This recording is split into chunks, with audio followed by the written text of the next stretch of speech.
I was arranging the last of the autumn wildflowers in the main hall when I heard the car tires crunching on the gravel driveway. Through the window, I watched a silver SUV pull up to my coastal Maine mansion, and my stomach tightened.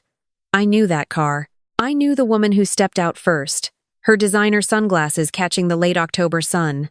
Sarah, my daughter. After 10 years of silence, she didn't come alone. A man I didn't recognize, tall, wearing an expensive jacket that looked too new, emerged from the driver's side. 2 children tumbled out of the back. A girl about 7 and a boy around 4. My grandchildren. I'd never met them. Behind me, I heard Keisha's soft footsteps. Margaret? You okay? I turned to find her standing in the doorway to the library, concern etched on her young face. At 28, Keisha had been with Safe Harbor for 6 months now. The dark circles that had haunted her eyes when she first arrived had faded. She'd gained weight. She smiled now. My daughter's here, I said quietly. Keisha's eyes widened. She knew the story. Everyone at Safe Harbor knew. I'd never hidden it from them, how I'd built a successful career as a corporate lawyer, how I'd missed dance recitals and school plays, how Sarah had screamed at me at 25 that I'd chosen my clients over her, how she'd blocked my number and returned my letters unopened. 47 attempts at reconciliation. All rejected. Should I get the others? Keisha asked. No. Let me see what she wants first. But before I could reach the door, Sarah had already opened it. She'd always had a key to my homes, even after our estrangement. I'd never changed the locks.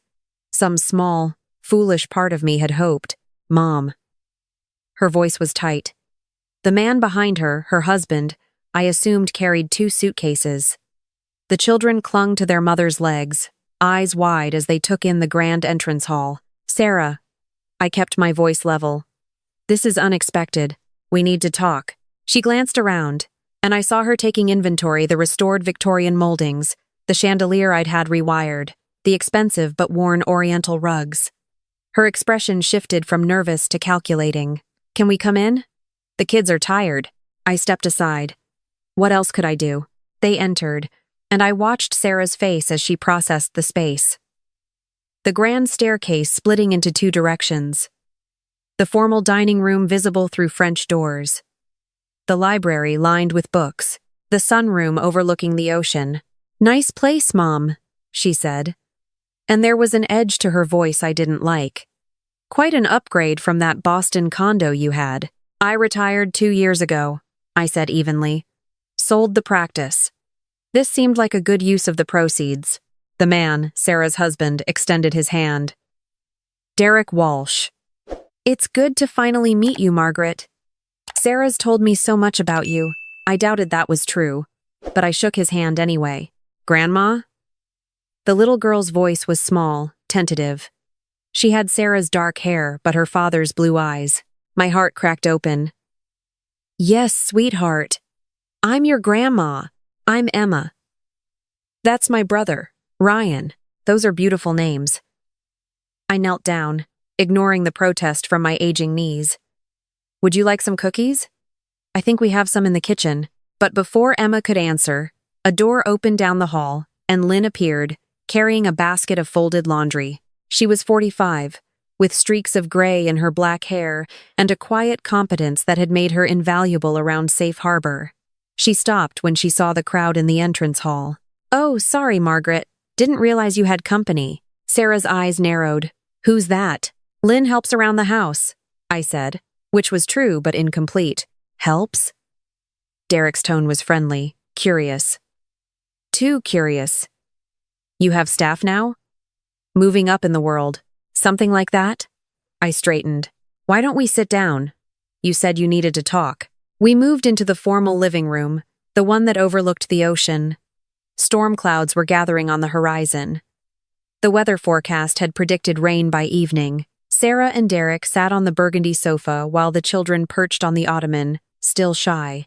I took the armchair by the fireplace. So, I said, what brings you to Maine? Sarah glanced at Derek, and something passed between them. A signal.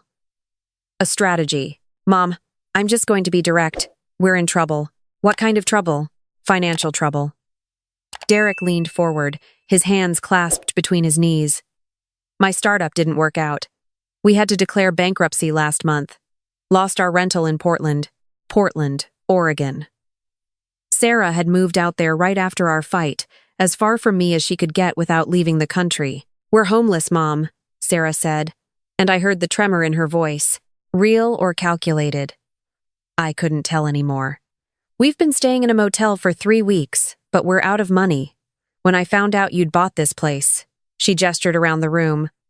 I thought maybe you could help us. Family should help family. There it was. The hook. The obligation.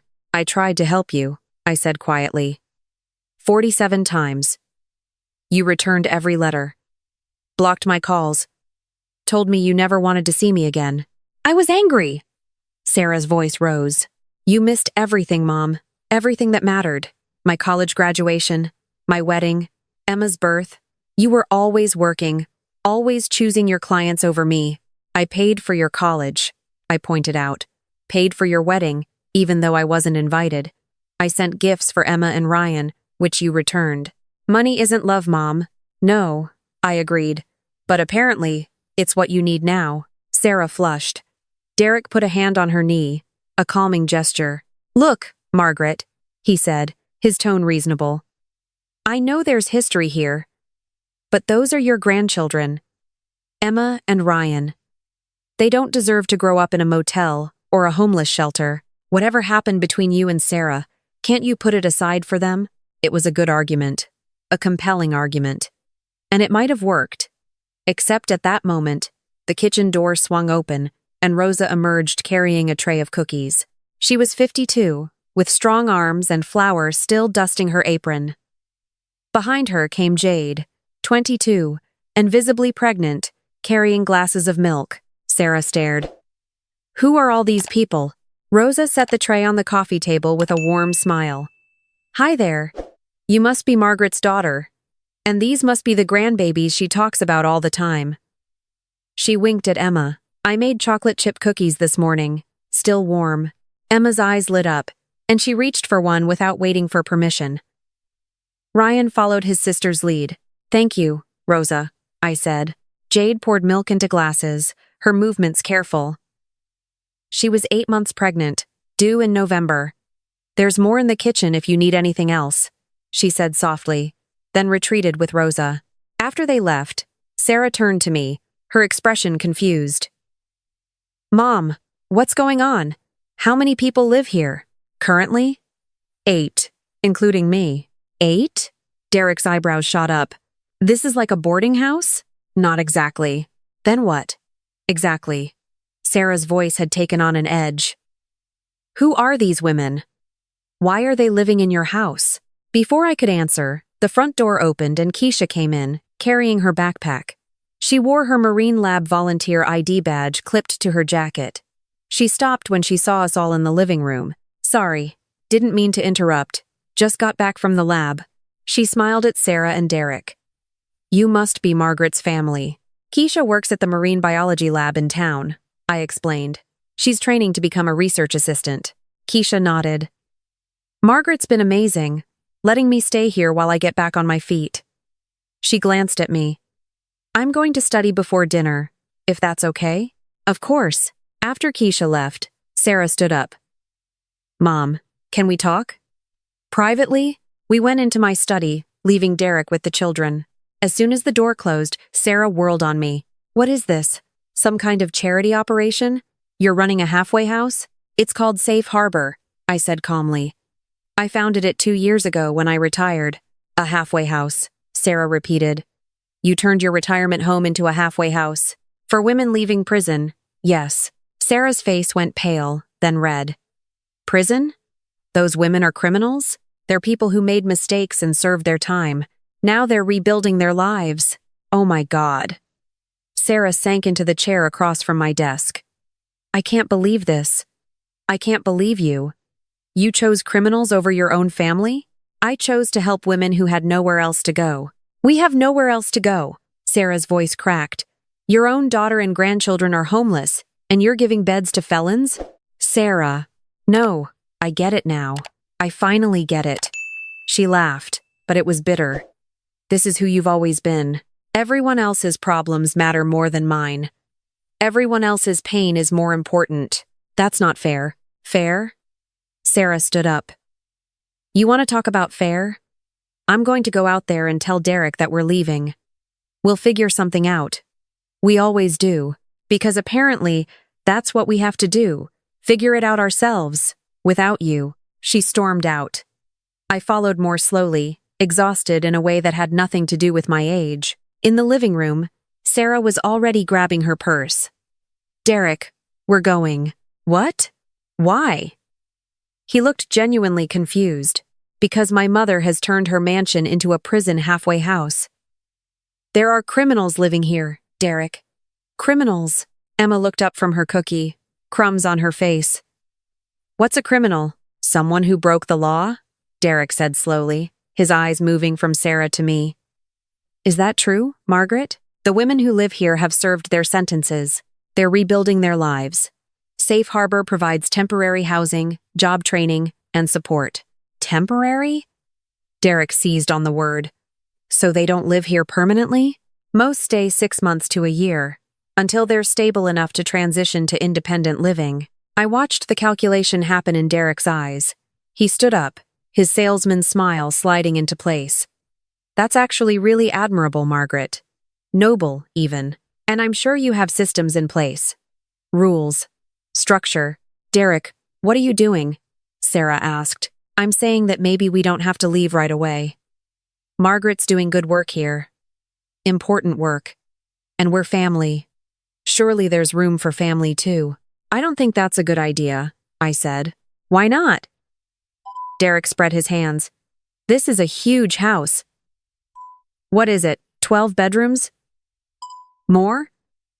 You said 8 people live here, including you. That leaves plenty of space. We wouldn't be in anyone's way. The kids could have their own room. And honestly, Margaret, having a man around might be helpful. I notice you're all women here. You probably need someone who can handle the heavy lifting, fix things. I opened my mouth to tell him that Rosa could fix anything and Jade's father had been a contractor before he died. But Sarah cut in. Derek's right. Her tone had changed, become calculating. We're family, Mom. You owe us at least a chance. A few weeks while we figure things out. You have the space, you have the resources, and maybe. She looked at Emma and Ryan, then back at me, and I saw the manipulation clear as day. Maybe it would be good for the kids to know their grandmother, to have some stability for once in their lives. It was a masterful play. She knew I couldn't resist the children.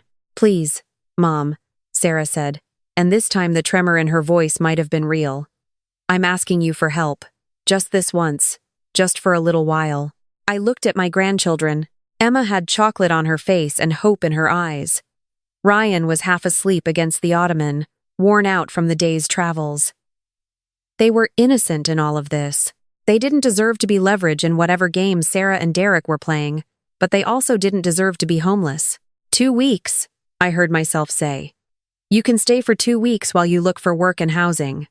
But there are rules. Of course, Derek said quickly. Whatever you say. The women who live here have priority. This is their safe space. You treat them with respect, or you leave immediately. No questions about their pasts. No judgment. No making them uncomfortable in their own home. Absolutely, Derek agreed. Sarah just nodded, her expression unreadable. I'll show you to the guest suite. 3rd floor. It has 2 bedrooms and a shared bathroom. As I led them upstairs, their suitcases bumping against the banister, I felt the weight of my decision settling over my shoulders. This was a mistake. I knew it was a mistake. But what else could I have done? That night, after Sarah and Derek had gotten the children to bed, I called an emergency house meeting in the dining room. All 6 women gathered around the table. Keisha, Lynn, Rosa, Jade, and 2 others, Beth and Simone. Beth was 60, the oldest resident, convicted of embezzling from her employer to pay for her mother's cancer treatments. Simone was 33, a former addict who'd served time for possession with intent to distribute. She'd been clean for 18 months. I explained the situation. They listened without interrupting. When I finished, Rosa spoke first. How long are they staying? 2 weeks. Maybe less if they find housing sooner. Do they know about us? Jade asked quietly. Her hand rested on her pregnant belly, a protective gesture I'd seen 100 times. About our records? Sarah knows. Derek knows. I don't know about the children. The little girl seems sweet, Beth offered. Emma, right? She thanked me very politely for the cookie. They're just kids, Keisha said. Not their fault their parents are. She trailed off. Entitled? Simone supplied. I clocked that Derek guy immediately. He's a user. Seen that type before. Lynn had been quiet, her accountant's brain probably running calculations. Now she spoke up. Margaret, you said you founded Safe Harbor as a 501c3. The house and operations are funded through that nonprofit structure, your pension, and donor contributions. Legally, your family has no claim to any of it, even if they push. You think they'll push? I asked. I think Derek's already thinking about how much this place is worth. Lynn's voice was matter of fact. This is oceanfront Maine property. Probably valued at 4 million? More? 4.2, I confirmed. But it's held in the trust. They can't touch it. Doesn't mean they won't try. The meeting broke up shortly after, but I noticed the way the women looked at each other. They were worried. And they had every right to be. They'd all been through enough already. The next morning started poorly and went downhill from there. I woke at 6, as always, and went downstairs to start coffee. I found Derek already in the kitchen, rummaging through the cabinets. Morning, Margaret. Just looking for the good coffee. I saw you had some fancy stuff yesterday. The coffee in the canister is what we drink here. Yeah, but I figured you probably have a private stash somewhere.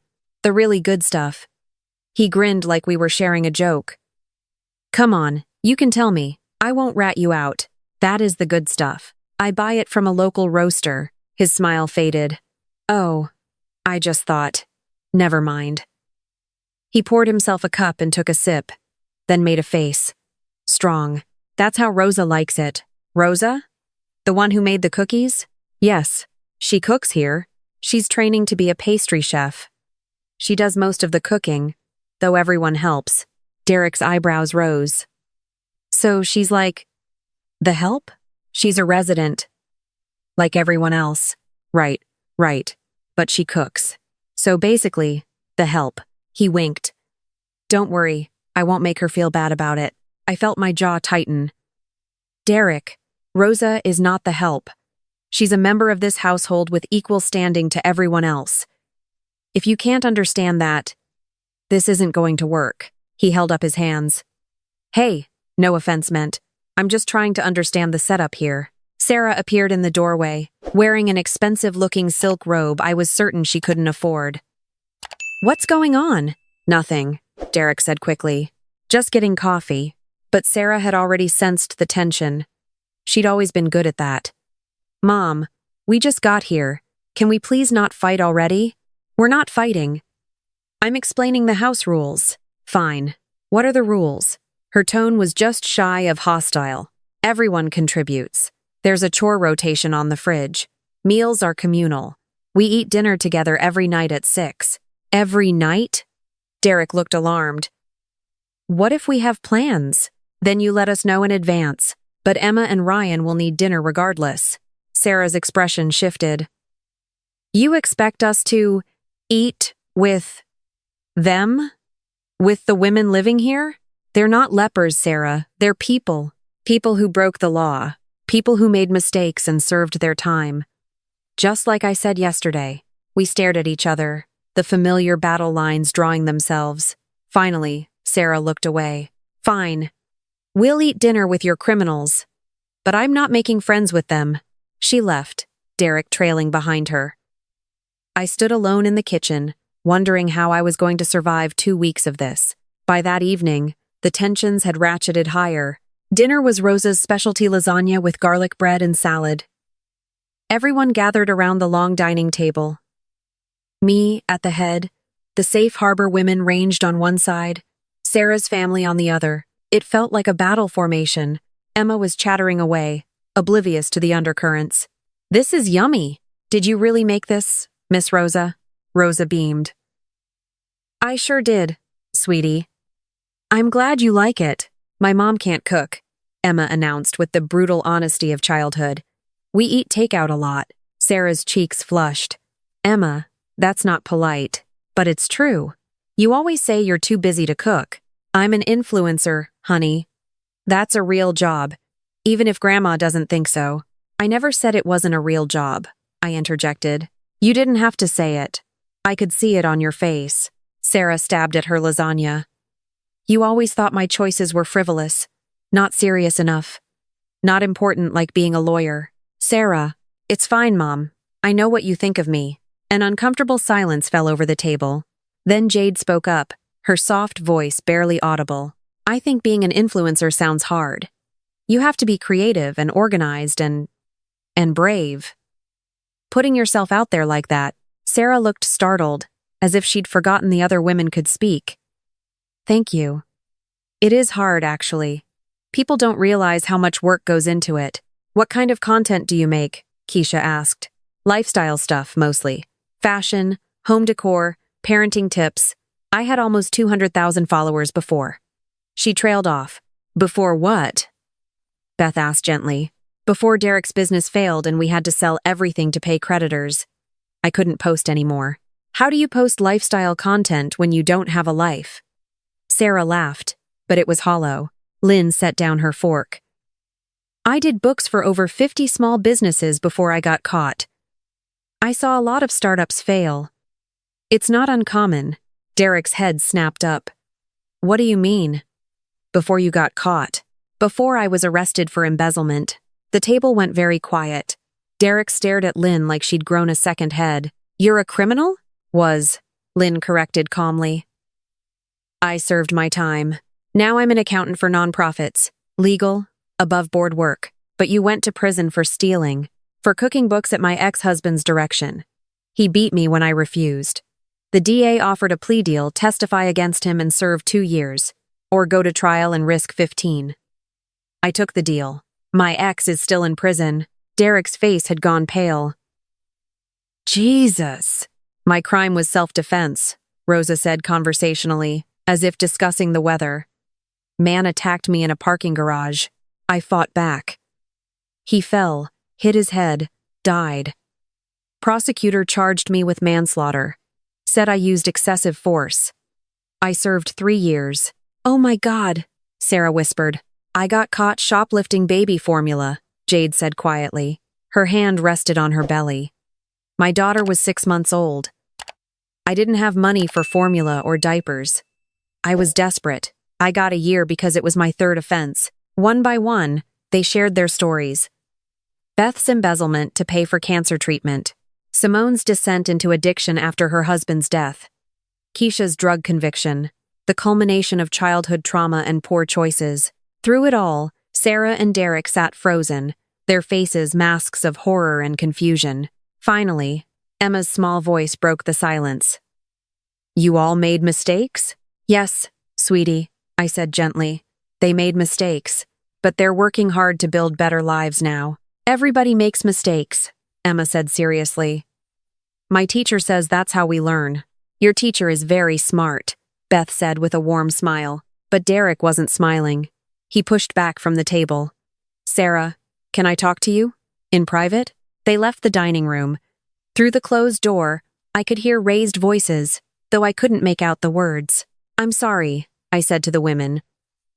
I should have prepared them better. It's not your fault, Keisha said.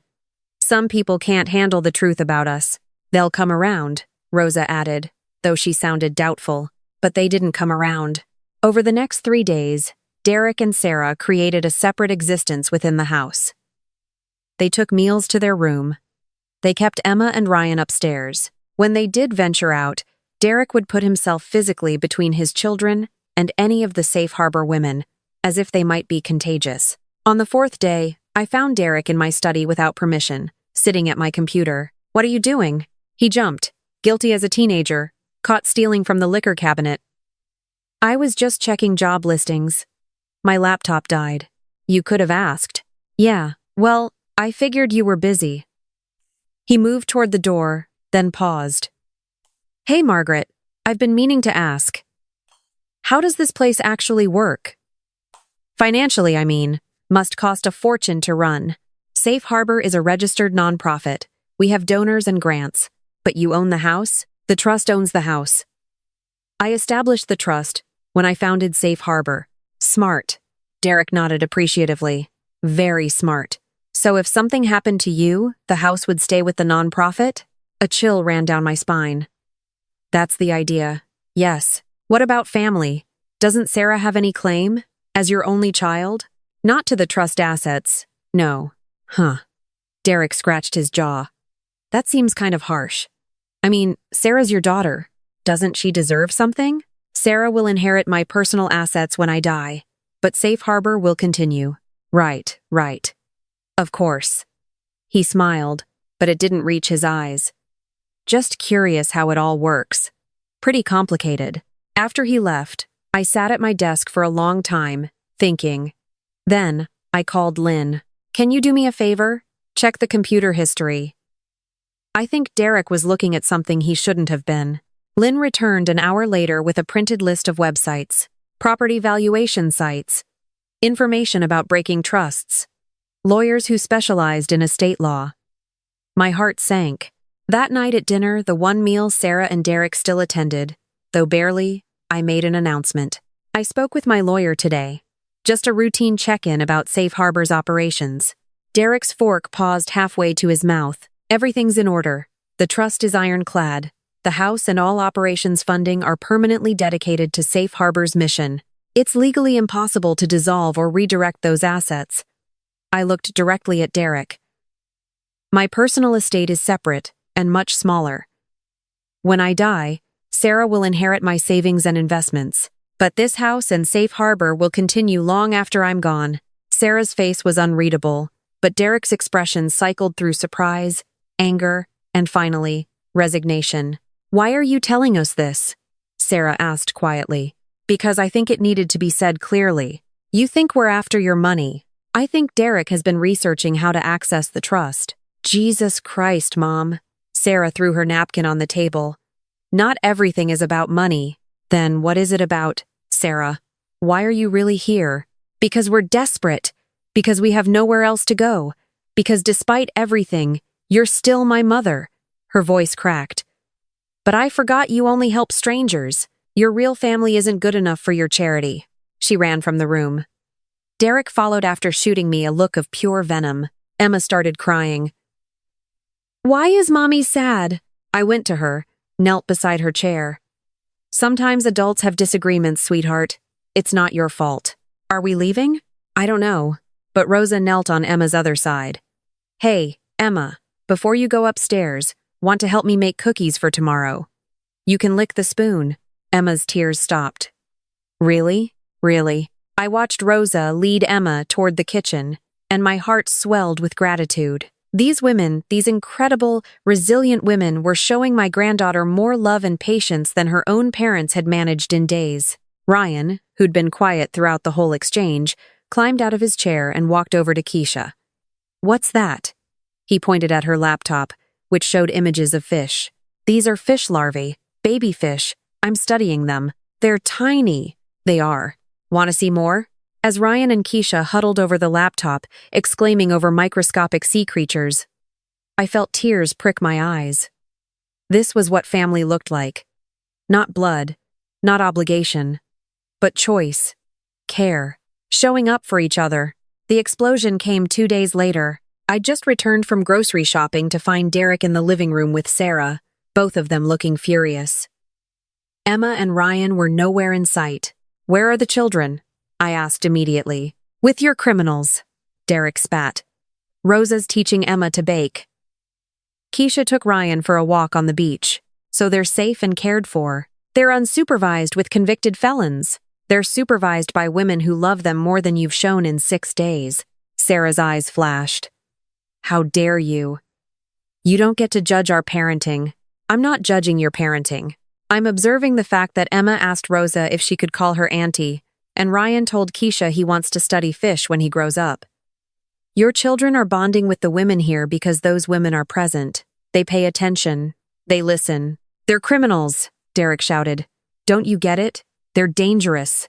The only dangerous thing in this house right now is your bigotry. Bigotry? I'm trying to protect my kids. From what? From women who've made mistakes and paid for them? From women who show up every day and do the work to be better? I was shouting now too. Something I rarely did. You want to know who's really dangerous, Derek? You are. You came into my home with an agenda. You've been researching how to steal from my nonprofit. You've been teaching your children to fear women who've shown them nothing but kindness. We're leaving, Sarah said coldly. We'll pack our things tonight. Where will you go? Anywhere but here. I'd rather live in a shelter than watch you choose criminals over your own family. They're not criminals, I said, exhausted. They're women. Women who needed help. Women I was in a position to help. That doesn't mean I love you less. That doesn't mean I didn't want you here. But I won't let you treat them like they're less than human. You say you wanted me here, but where were you when I needed you? Sarah's voice broke. Where were you at my graduation? My wedding? When Emma was born? I tried. The words exploded out of me. I tried 47 times, Sarah. 47 letters, calls, messages. You blocked me everywhere. You told me you never wanted to see me again. You returned every gift, every olive branch. What was I supposed to do? You were supposed to fight harder. Tears streamed down Sarah's face. You were supposed to show up anyway. You were supposed to prove that I mattered more than your job. I did show up. To Portland. 3 times. You called the police on me. Twice. Sarah went very still. You came to Portland? Of course I did. I came for Emma's first birthday. You threatened to get a restraining order if I didn't leave. I came for Ryan's birth. You wouldn't let me in the hospital. I came last Christmas. You moved apartments and didn't tell me where. I sank into the armchair, suddenly feeling every one of my 63 years. I stopped coming because you made it clear my presence caused you pain. I thought giving you space was what you needed. I thought maybe one day you'd reach out when you were ready. Sarah stood frozen, her face pale. Derek put a hand on her shoulder, but she shook him off. I didn't know, she whispered. I thought you didn't care enough to try. I never stopped caring. I never stopped trying. I just stopped forcing myself on you when you clearly didn't want me. The silence stretched between us, heavy with years of miscommunication and pain. Then Emma's voice rang out from the kitchen. Mommy, come see. I made a cake. The spell broke. Sarah wiped her eyes and went to the kitchen. Derek followed. I stayed in my chair, shaking. A few minutes later, I heard exclamations and laughter. When I finally made myself stand and walk to the kitchen, I found Emma covered in flour, beaming with pride as she showed off a lopsided cake. Rosa stood beside her, patient and encouraging. Jade was laughing. Keisha and Ryan had returned from the beach, both sandy and windswept. Grandma, Emma called. Look what I made. It's beautiful, sweetheart. Sarah was staring at Rosa. You taught her this? She's a natural, Rosa said warmly. Got good instincts for baking. Patient. Follows directions. Those are important skills. Why? Sarah's voice was small. Why would you do this? Help her? You don't even know us. Rosa set down the mixing bowl she'd been washing. Because Margaret talks about you all the time. About her daughter who's creative and smart. About her grandchildren she wishes she could know. She loves you, Sarah. She never stopped loving you. She chose you over me. No, Lynn said, coming into the kitchen. She chose to help us because she had room in her life to do it. That's not the same thing. There was always room for you. You just couldn't see it. Sarah looked around the kitchen at all these women who'd been strangers a week ago, who'd welcomed her children with open arms despite her hostility, who'd shown her more grace than she'd shown them. I've been awful to you, she said finally. All of you.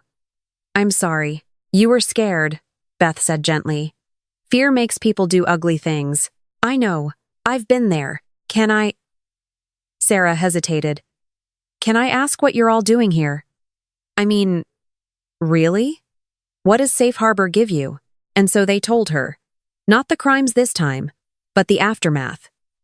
Keisha talked about how hard it was to find housing with a record, how Margaret's offer had saved her from sleeping in her car. Lynn explained how most employers wouldn't hire convicted felons, how Margaret had given her office space to rebuild her accounting practice with nonprofit clients. Rosa demonstrated the industrial mixer Margaret had bought so she could practice pastry skills. Jade showed Sarah the nursery they were preparing, how all the women had pooled their resources to buy baby clothes and furniture. "We're a family," Simone said simply. "Maybe not the traditional kind, but a family." Margaret gave us a place to heal, a place to rebuild, a place to remember we're worth more than the worst thing we ever did. Sarah was crying again, but this time her tears looked different, cleaner. "I don't know if I can stay here. I don't know if Derek will let us." "That's your choice," I said. "But the door is always open. For you, for Emma and Ryan, any time you need it." Sarah nodded, unable to speak. That evening, after the children were in bed, I found Sarah alone on the back porch. She was wrapped in a blanket, staring out at the ocean. "Can I sit?" I asked. She nodded. We sat in silence for a while, listening to the waves. "Derek wants to leave tomorrow," Sarah said finally. "He's uncomfortable here, says he can't trust them." "And what do you want?" "I don't know." She pulled the blanket tighter. "I spent so long being angry at you. It defined me, you know? Being the daughter whose mother chose work over family. It gave me, I don't know, an identity, a reason for all my failures. But now I'm seeing," she trailed off. "Seeing what?" "That maybe I was wrong. About some of it. Maybe a lot of it." She turned to look at me. "Those women in there, they've been through hell. Real hell. Prison. Abuse. Loss. And they're still kind. They're still trying.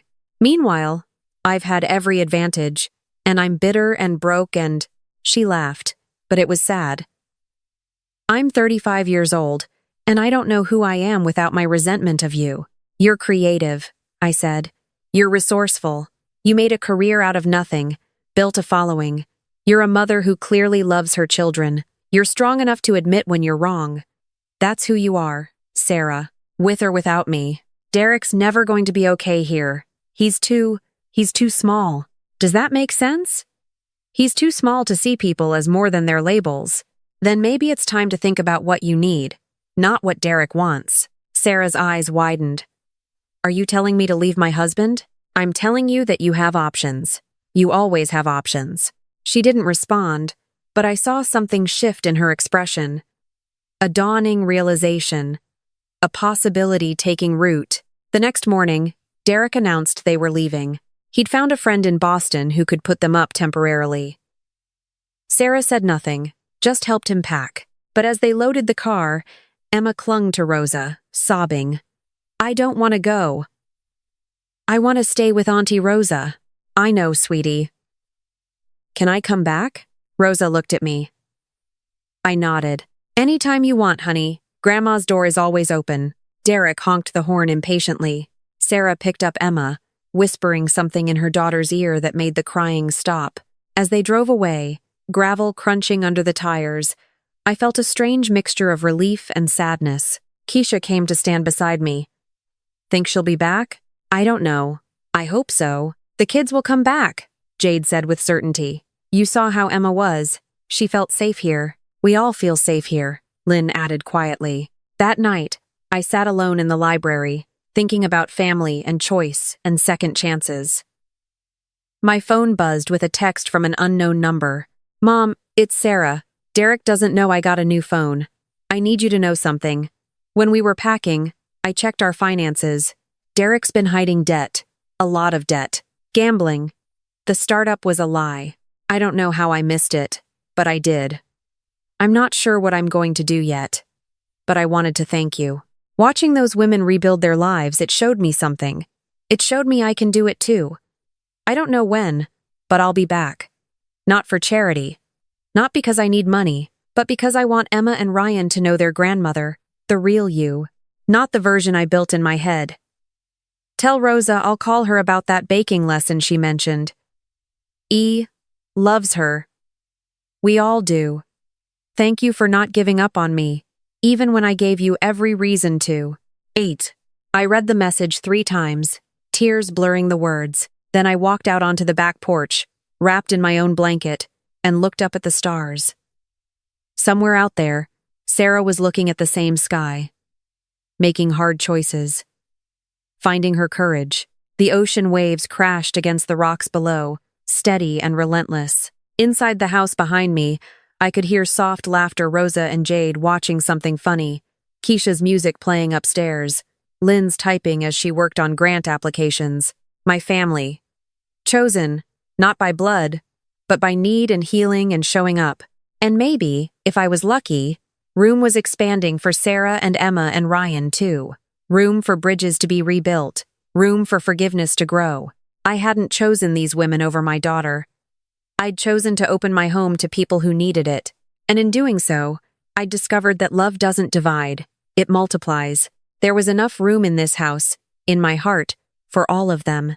There always had been,